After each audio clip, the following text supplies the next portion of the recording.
करें और डायमेंशन की बात करें हमारी परमिटिविटी की, यानी कि एब्सोल्यूट परमिटिविटी की, तो ऐसा यूनिट क्या होती है, जैसे हमने देखा ना, दो चार्जेस के बीच जो फोर्स है वो किसके बराबर होता है, 1/4 पाई एप्सिलॉन मीडियम, ठीक, Q1 Q2 upon R square, ठीक। तो यहाँ से अगर हमें एप्सिलॉन मीडियम यानी कि एब्सोल्यूट परमिटिविटी की क्या निकालनी हो, ऐसा यूनिट निकालनी हो, तो हम बस यहाँ पर क्या रखेंगे, देखो फोर्स की ऐसा यूनिट क्या होती है, न्यूटन। 4 पाई तो कांस्टेंट है, आर स्क्वायर को ऊपर ले जाएंगे तो हमको क्या मिलेगा, देखो आर स्क्वायर को ऊपर ले जाएंगे तो ये हो जाएगा, डिस्टेंस कैसा होता है मीटर में, ये हो गया मीटर स्क्वायर। और Q1 Q2 यानी कि Q की ऐसा यूनिट क्या होती है, कूलम, तो coulomb into coulomb, coulomb square is equal to 1 upon epsilon medium. इसको रेसिप्रोकल कर देंगे तो हमारी जो एब्सोल्यूट परमिटिविटी है उसकी ऐसा यूनिट क्या होगी, कूलम स्क्वायर पर मीटर स्क्वायर, जैसे कि मैंने यहाँ पर लिखा था, कूलम स्क्वायर पर मीटर स्क्वायर, ठीक। और इधर ही अगर हम डायमेंशन की बात कर ले तो डायमेंशन क्या होगा, इसके डायमेंशंस क्या होंगे, अगर हम चार्ज की बात करें, ठीक है, चार्ज के भी डायमेंशन हमने नहीं देखे हैं, ठीक। चार्ज की बात करें अगर हम Q की, तो चार्ज क्या होता है, करंट इनटू टाइम। चार्ज क्या होता है, करंट इनटू टाइम। करंट की ऐसा यूनिट होती है एम्पियर और टाइम की होती है टी, ठीक। टाइम हमारा सेकंड में होता है ना, तो अगर हम डायमेंशन की बात करें तो ये हो जाएगा एम्पियर इनटू टी, ठीक। बस अब हमें बस परमिटिविटी की लिए डायमेंशन निकालना है, तो कूलम स्क्वायर यानी कि dimensions for permittivity, absolute permittivity is equal to coulomb square. Coulomb के लिए जो डायमेंशन है वो क्या होता है, ए एम्पियर इनटू टाइम, ठीक। तो ये हो गया एम्पियर इनटू टाइम का स्क्वायर, है ना, into ampere into time upon में न्यूटन। तो न्यूटन यानी कि फोर्स का डायमेंशन आपने पढ़ा होगा, M/L/T-2 और मीटर स्क्वायर यानी कि लेंथ L का स्क्वायर, ठीक। तो हमें क्या मिलेगा, देखो L क्यूब को ऊपर ले जाएंगे, देखो पहले M को ऊपर ले गए तो क्या मिलेगा, M की पावर -1, ठीक। एम्पियर का स्क्वायर, ठीक है। L क्यूब को ऊपर उठाकर ले जाएंगे, क्या हो जाएगा L क्यूब, ठीक है। और T की पावर -2 को ऊपर उठाकर ले जाएंगे तो क्या आ जाएगा, T की पावर 2 ऑलरेडी यहाँ पर है तो ये हो जाएगा T की पावर 4। यह है हमारा डायमेंशनल फॉर्मूला, ठीक है। और इसके डायमेंशंस क्या हो गए, मास का -1, एम्पियर का 2, है ना, लेंथ का 3 और टाइम का 4। ये हमारे डायमेंशन किसके, एब्सोल्यूट परमिटिविटी के। अगर हम रिलेटिव परमिटिविटी की बात करें तो अभी हमने देखा था रिलेटिव परमिटिविटी क्या होती है, permittivity of medium to permittivity of free space, यानी कि अगर ऊपर रखेंगे तो क्या आएगा, coulomb square newton metre square, इधर भी कूलम स्क्वायर पर न्यूटन मीटर स्क्वायर, दोनों तो सेम क्वांटिटी है ना यार, तो ये तो कैसी वैल्यू होगी, एक कांस्टेंट, ये क्या होगा, एक कांस्टेंट होगा, इसकी ऐसा यूनिट नहीं होगी, डायमेंशन भी नहीं होगा। अब देख लेते हैं कुछ क्वेश्चंस हमारे परमिटिविटी के ऊपर।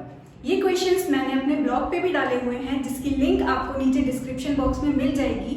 उसमें और भी सारे क्वेश्चंस हैं इस टॉपिक से रिलेटेड, और बाकी जितना भी हम कवर कर चुके हैं उस टॉपिक से भी रिलेटेड आपको क्वेश्चंस मिल जाएंगे, ठीक है। तो स्टार्ट करते हैं क्वेश्चन नंबर 13 से, ठीक है। मैं यहाँ पर अभी वही क्वेश्चन करवा रही हूँ जो कि हमारे जो रिलेटिव परमिटिविटी के ऊपर बेस्ड है। Question number 13, 2 equal balls having equal positive charge Q coulomb are suspended by 2 insulating strings of equal length. What would be the effect on the force when a plastic sheet is inserted between the two? कह रहे हैं कि ये question number 13 हम discuss कर रहे हैं, ठीक है। तो वो क्या कह रहे हैं, 2 इक्वल बॉल्स हैं, दोनों के पास चार्ज कैसा है, पॉजिटिव, ठीक, और वो इंसुलेटिंग स्ट्रिंग से ऐसे टंगी हुई है, ठीक। यहाँ पर एक बॉल, यहाँ पर ये दूसरी बॉल, ठीक है। What would be the effect on the force, अगर जब ये दोनों ऐसे सस्पेंडेड हैं, ठीक, ऐसे टंगी हुई हैं, तब इस पर चार्ज कितना है, Q कूलम, है ना, और इस पर भी चार्ज कितना है, +Q कूलम, ठीक। और इनके बीच में सपोज कर लेते हैं कुछ डिस्टेंस होगा R, ठीक है। तो यार यहाँ पर जो फोर्स निकला होगा, जब ये दोनों फ्री स्पेस में होंगे, एयर में ऐसे रखे हुए थे, सस्पेंडेड थे, तो इनके बीच फोर्स लग रहा होगा कितना, K Q1 Q2 upon are square. अगर हम K को भी खोले तो K की वैल्यू क्या होती है, 1/4 पाई एप्सिलॉन नॉट होगी यहाँ पर, है ना। तो ये ऐसा कुछ फोर्स निकल रहा होगा।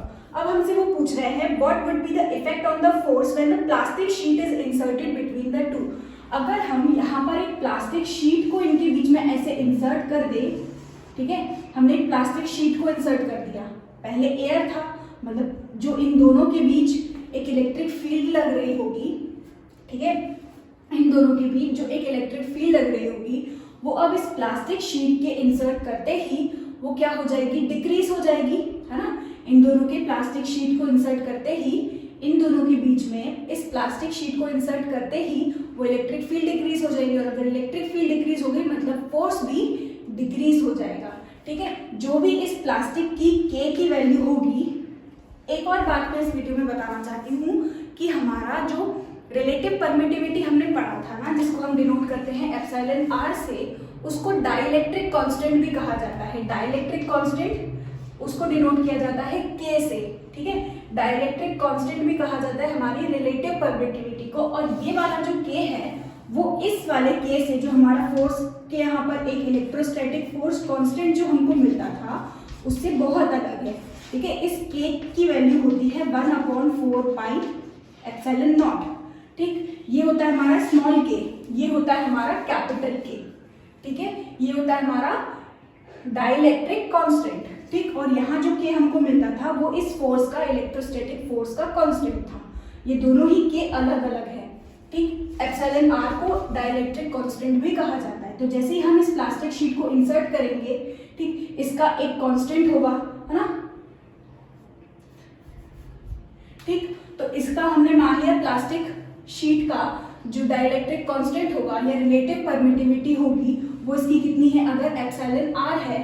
तो अगर हमने अभी फोर्स की बात की थी, जो फोर्स होता है मीडियम का, है ना, यानी कि मीडियम को इंसर्ट करते ही जो फोर्स होता है वो फोर्स वो फ्री स्पेस के फोर्स से कुछ टाइम क्या हो जाता है, डिक्रीज हो जाता है, ठीक है। कितना टाइम डिक्रीज होगा, जितना इसका रिलेटिव परमिटिविटी होगा, ठीक। यानी कि इसकी जगह पर हम K भी लिख सकते हैं, यानी कि फोर्स जो होगा हमारा वो K टाइम्स डिक्रीज हो जाएगा। या सिंपली यहाँ पर हमसे पूछा था कि फोर्स के साथ क्या होगा, तो जैसे ही हम प्लास्टिक शीट को इंसर्ट करेंगे फोर्स विल डिक्रीज, ठीक है।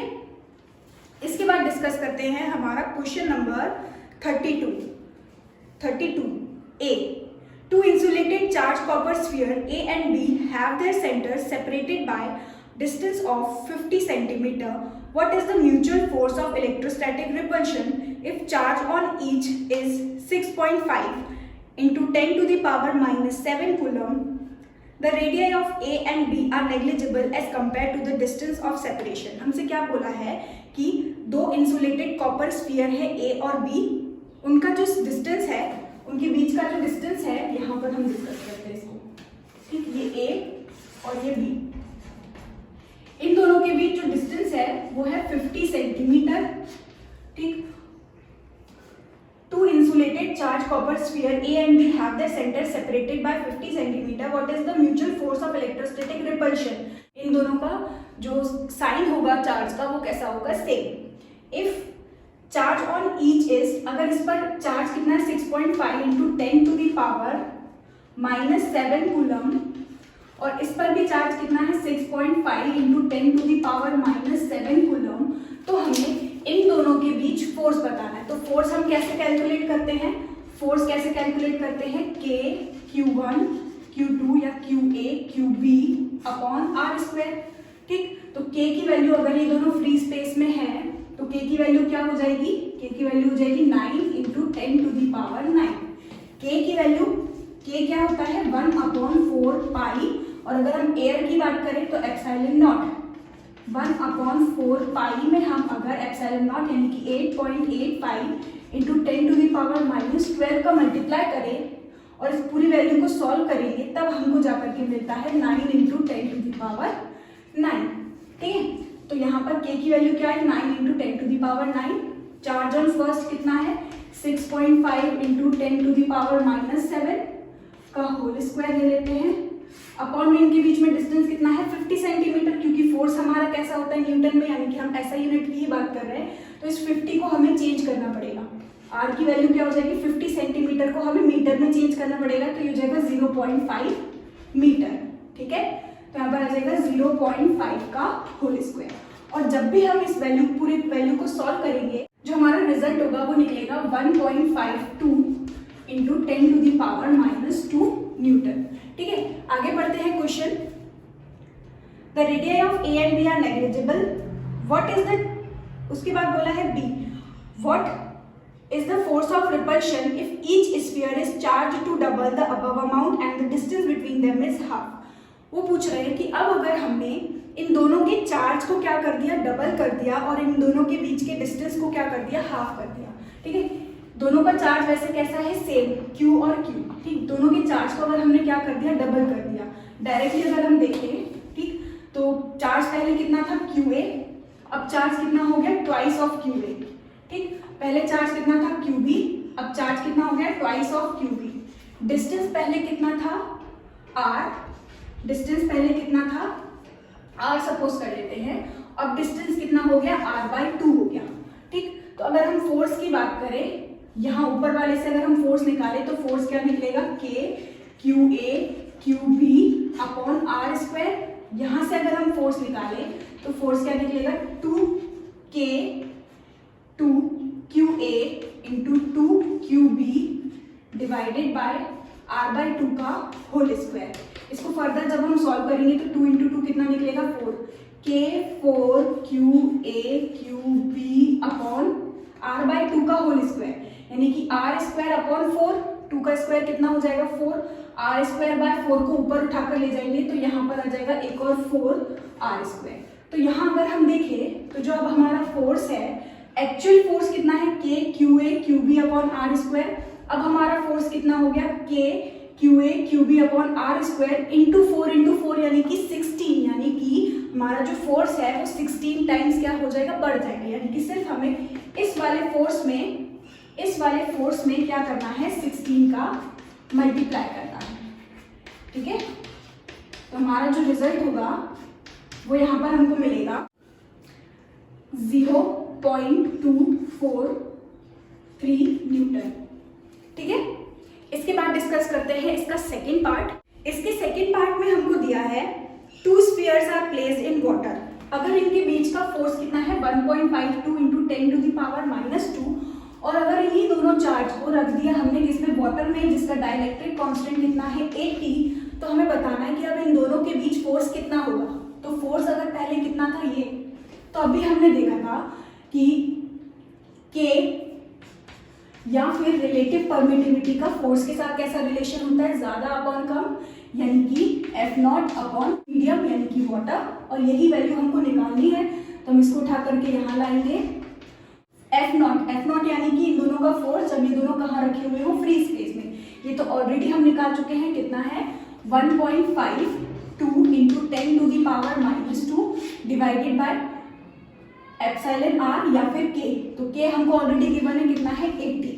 ठीक, जब हम इसको सॉल्व करेंगे तो हमें वैल्यू मिलेगी 1.9 into 10 to the power -4 newton. तो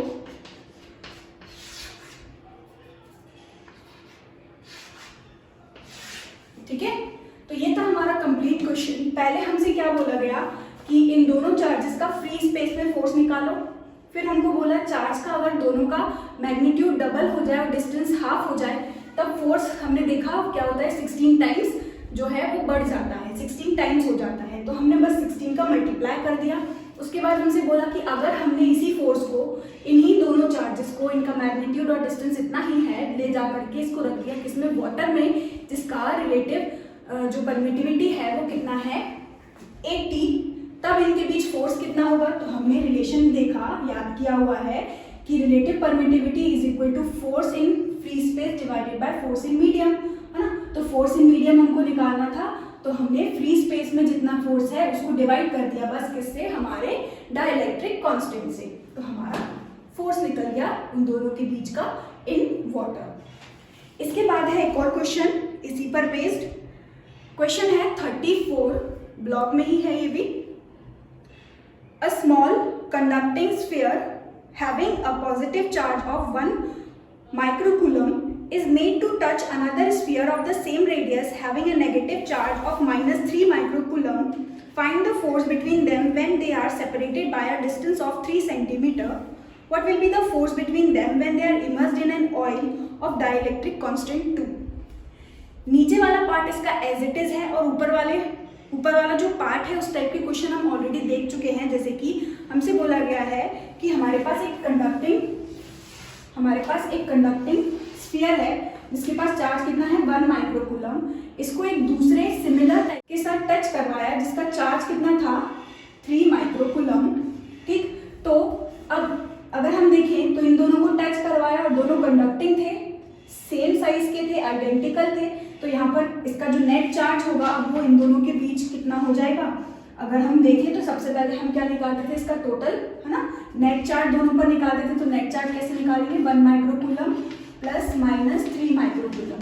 तो नेट चार्ज कितना हो जाएगा 1 -3 -2 माइक्रोकूलम, इन दोनों का नेट चार्ज। अब यही चार्ज इन दोनों में इक्वली डिस्ट्रीब्यूट होगा, तो कितने हैं 2, तो 2 से डिवाइड कर दिया, तो हमारा दोनों के पास चार्ज कितना आएगा 1 माइक्रोकूलम का। यानी कि एक हमारे फर्स्ट वाले स्फीयर के पास चार्ज कितना आ गया -1 माइक्रोकूलम और दूसरे वाले के पास कितना आ गया -1 माइक्रोकूलम। ठीक, अब वो बोल रहे हैं कि इन दोनों को रखना है 3 सेंटीमीटर डिस्टेंस पर। ठीक है, इन दोनों को रखना है 3 सेंटीमीटर डिस्टेंस पर और फोर्स निकालना है। तो ये तो आप कर ही सकते हैं K Q1 Q2 upon R² लगाकर। ठीक, उसके बाद हमसे बोला है कि उनके बीच what will be the force between them when they are immersed in an oil of dielectric constant 2। फिर उन्होंने बोला अगर इन फ्री स्पेस में फोर्स जो है वो आप निकाल लोगे। उसके बाद हमसे बोला अगर ऑयल में इसको डाल दिया, सेम डिस्टेंस 3 सेंटीमीटर, दोनों चार्ज जो है वो भी सेम है, तो डाइलेक्ट्रिक कांस्टेंट कितना है हमारे ऑयल का 2। ठीक, तो फोर्स कितना हो जाएगा, तो यार एज इट इज यहाँ जैसे हमने किया है वैसा ही हो जाएगा। अब फ्री स्पेस में फोर्स निकालो, उसको डिवाइड कर दो 2 से, है ना, तो आपका फोर्स इन ऑयल निकल जाएगा। इसका आंसर आप मुझे कमेंट बॉक्स में कमेंट कर बताइएगा। ठीक है, तो यहीं पर खत्म होते हैं हमारे आज के क्वेश्चन। इसके बाद हम नेक्स्ट टॉपिक यानी कि सुपरपोजिशन प्रिंसिपल डिस्कस करेंगे।